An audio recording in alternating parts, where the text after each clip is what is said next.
நமோ ரமணாய நலம் பெற வாழ்க, விமோச்சனமெய்யன் விரை மலர்த்தாள் வாழ்க.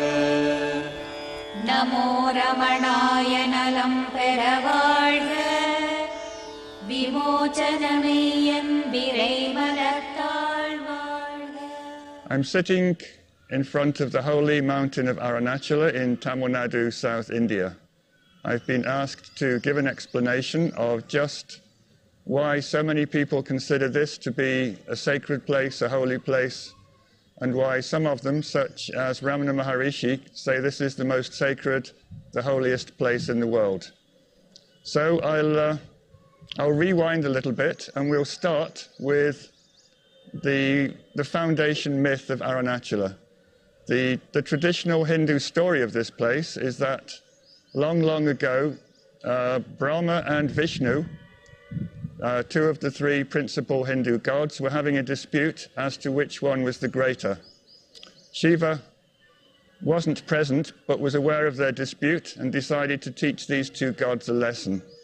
So he came here and manifested himself as an infinitely long column of light and challenged the two quarreling gods, whichever of you two can find either extremity of this column of light will be considered greater than me and greater than the other god. So Vishnu took the form of a boar and he started burrowing down into the earth. Brahma took the form of a swan and started flying up to try and find the top of this column. Vishnu went down and down and down for thousands of years. He gave up, came back, prostrated to Shiva and said, "You're greater than I am. I couldn't find the bottom of this column. I give up. You're greater than I am." Meanwhile, Brahma had been flying upwards for thousands and thousands of years and was getting understandably a bit tired, but he didn't want to give up. So he then saw a flower floating down from the top of the column. So since this is an old myth, we have talking flowers. So he asked the flower, "Where have you come from? How far is it to the top of this column?" The flower, which was actually a screwpine flower from a pandanus plant, said, "Don't waste your time trying to fly any higher. I've been falling for thousands of years. You'll never make it to the top of this column." So Brahma was feeling extremely tired, so he felt, well, if I get this flower on my side, we can cheat. If this flower will back up my story, that I found it on the top of the column, we can both go back to Shiva. I can say I got to the top of this column, and then we can claim the prize of being considered the greatest god. So he talked this flower into telling a lie. He said, "I'll take you back to the bottom, and we'll tell this story to Shiva when we get down." So Brahma came back, got the flower to say, yes, he picked me off the top of this column. He went to the top, and of course Shiva knew this story was completely wrong. He knew they hadn't got there, so he cursed Brahma to say, "From now on, there'll be no Brahma temples in India. Nobody will worship you. This is your curse." And to the flower, he said, "You're now considered unholy. Nobody may use you as a flower for temple worship." I think in the whole of India, there are only 2 Brahma temples, and nobody uses this flower for worship. Then both gods realized that they were humbled. They realized that Shiva was the greater god, so they prostrated to him, asked for his forgiveness, and they both accepted his superiority. Then, according to the tradition, that the column of light was far too bright, far too dazzling for anyone to see without being blinded. So the gods asked Shiva if he would remanifest in a form that would still be Shiva himself, but which could be seen, visited, and worshipped by pilgrims who wouldn't be blinded by the light. Shiva accepted the invitation, and he condensed himself into what you now see behind me, the mountain of Arunachala.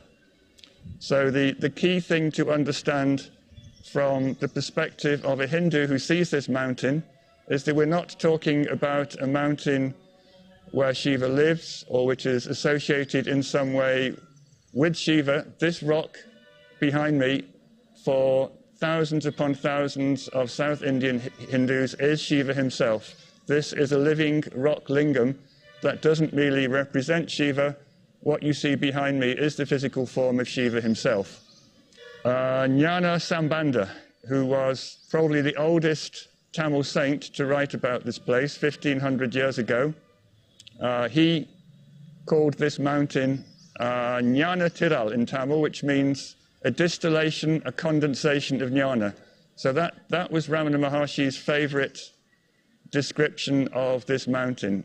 It's Shiva condensed, solidified into a form that is pure knowledge, pure Godhead, if you like, which stands physically in a location on earth where pilgrims can approach and worship it. There are, of course, other sacred places in South India.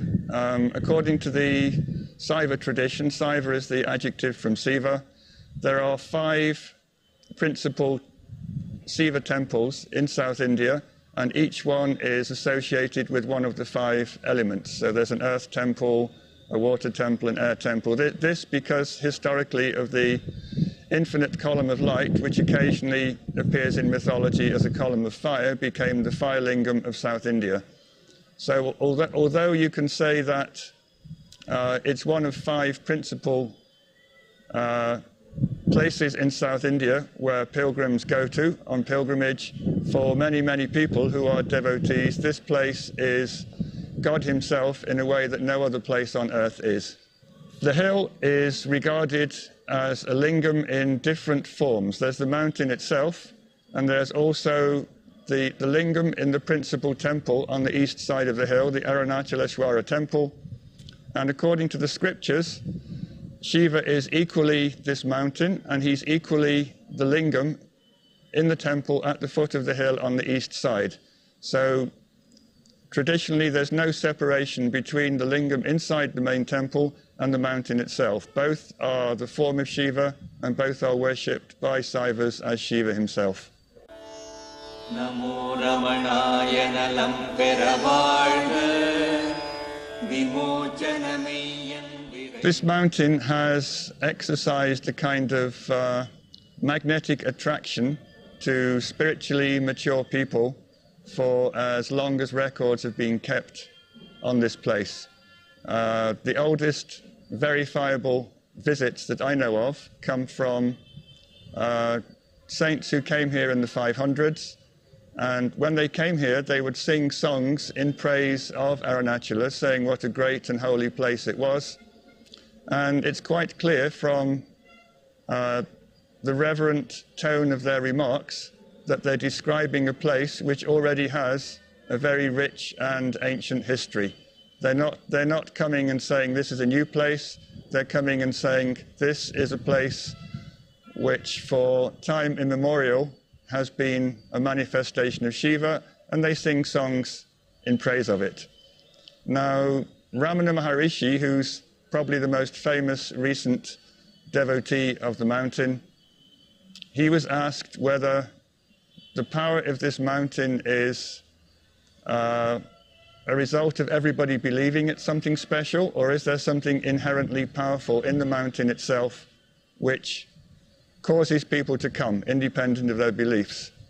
And he said, taking the fire analogy again, he said, this mountain is like fire. He said, if you put your finger in a fire, whether you believe it in or not, you're going to get your finger burned. He said, this is a mountain of spiritual fire. It attracts people, and everybody who comes close to it gets warmed and ultimately burned by this fire. Now, that there was one particular line that Bhagavan used once or twice. He said that there was a saint who lived on the east side of the hill about 400 years ago, and in one of his poems he wrote, Arunachala, you draw to yourself all those who are rich in jnana tapas. And I need to explain what this means. Jnana means the ultimate experience of reality, enlightenment, and tapas is the arduous, strenuous efforts that you make to attain that goal. So what he is really saying is that all those people who have a strong yearning for liberation, a strong yearning for this jnana, somehow Arunachala, the power of Arunachala, gets to know about it, and it starts attracting those people to come. So historically, over the last minimum 1500 years, this power of Arunachala has attracted a lot of quite famous saints. Some have just come and sung its praises, and a significant group who have felt its attraction, who've come here, who've lived here, who've spent their whole life here, and they have confirmed what all the other great saints have said, that there's a power in this place which is not dependent on belief. There is a power in this place which is an emanation, a radiation of the divinity, and that if you can tune into that emanation, that radiation, then you yourself can become divine. Namo Ramanaya nalam peravalga vimochanameyyan virai. Now, people used to come to Ramanashram during Ramana's lifetime and say, oh, Bhagavan has brought me here, the power of Bhagavan has brought me here. And sometimes he would say, you're projecting all this onto me. What brought me here? It was the power of Arunachala. What has brought you here is that same power. Right now you're projecting it onto me because you read about me in a book, and you've come here and you think I'm the one who's pulled you here. But actually the ultimate power, the ultimate drawing agent is Arunachala, and the power that brings all people to come and sit at its feet. Now, this is what happened in his own case, so he has, in a way, unique authority to talk about this. Ramana was born several hundred miles from here, and after a few moves in his early life, when he was a 16-year-old boy in Madurai, he had a spontaneous enlightenment experience, came to Tiruvannamalai and spent the rest of his life here. Now, why Tiruvannamalai is very interesting. He said that in one of his poems, he said, from my unthinking childhood, the immensity of Arunachala had shone in my awareness. So this phrase, unthinking childhood, what it actually means is at an age before he even had the capacity to think about Arunachala, before he could be told what it was, what it might denote, something inside him knew intuitively, instinctively, that Arunachala was God in some way. He said, I didn't have to be told that.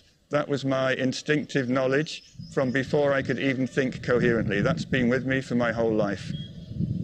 So, as a child in kind of the cultural background he was in, he said, my projection of that inner feeling was that Arunachala must represent some heaven, some godly realm. It wasn't a place that you could visit on earth. For him, he just had an image of it as a great heavenly realm, the holiest place imaginable. So imagine his shock when, as an early teenager, one of his relatives arrived and somebody said, where have you come from? And he said, Tiruvannamalai, Arunachala. And Ramana was saying, what? You mean that's a real place, a place you can actually visit? And his relative said, yes, it's just a few hundred miles north. Lots of people go there. So his first reaction to that was a little bit of deflation. He'd been holding out Arunachala as being this unreachable, ethereal, heavenly world, equating it with God himself. So there was a kind of minor deflation. But then I think the old feelings, the old conviction that this was in some way not a distant heavenly realm, but God himself manifesting on earth, reasserted itself. And when, after his enlightenment experience in Madurai, he felt a compulsion to leave home, the only possible destination for him was Arunachala. At that point, he regarded Arunachala as his father.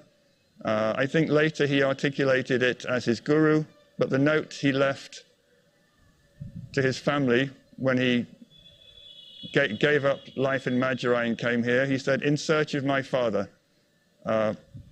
He knew that he was coming to see his spiritual father and that he wasn't coming home. He just dropped everything, had a very adventurous trip here and arrived here as a 16-year-old in 1896, knowing well in advance that he was going to see his father, unite with his father, be with his father, and just present himself at his father's feet in a way, and just let life take its course.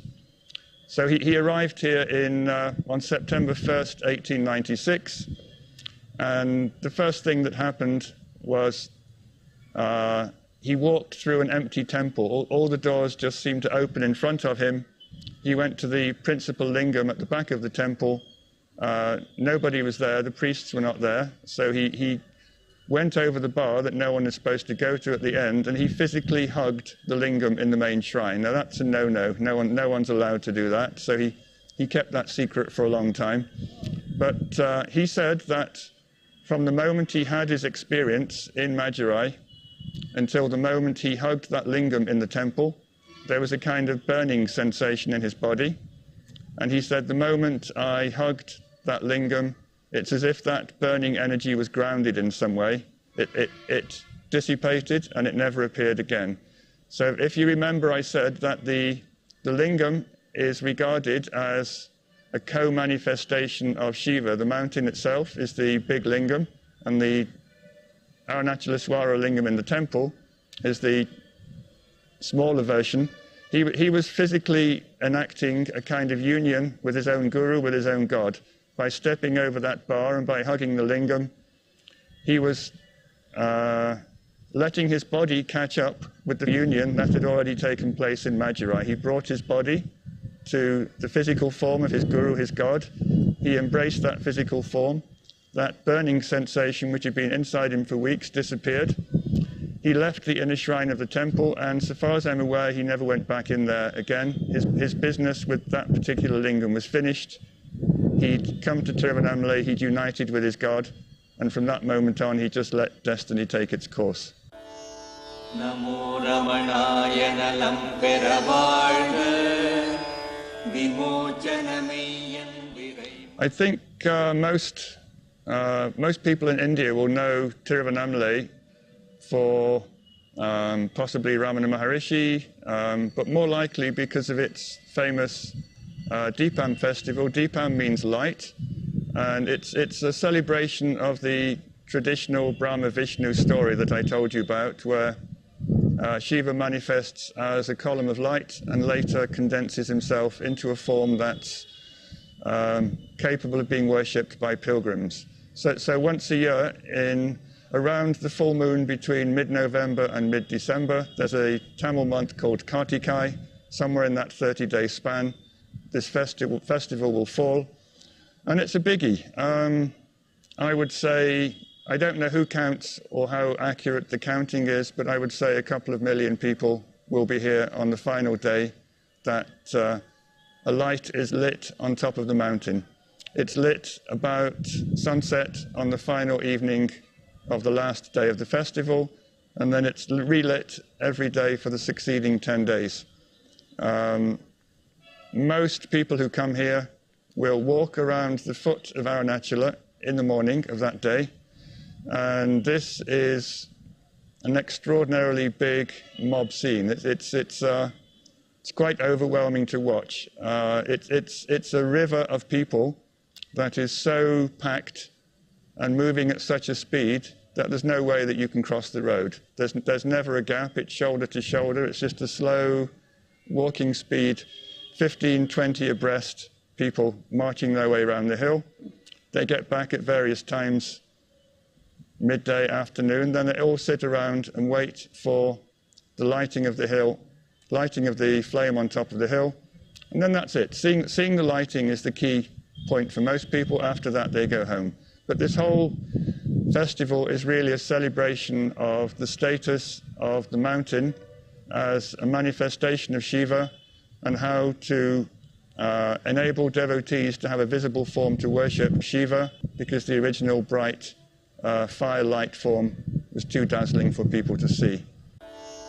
Namo Ramanaya Nalam Peravalga Vimochanameyyan Virai. Ramana Maharshi came here as a 16-year-old in 1896, and despite many attempts to take him away, different parts of India, he could never be persuaded to go more than 1 mile away from the foot of the hill.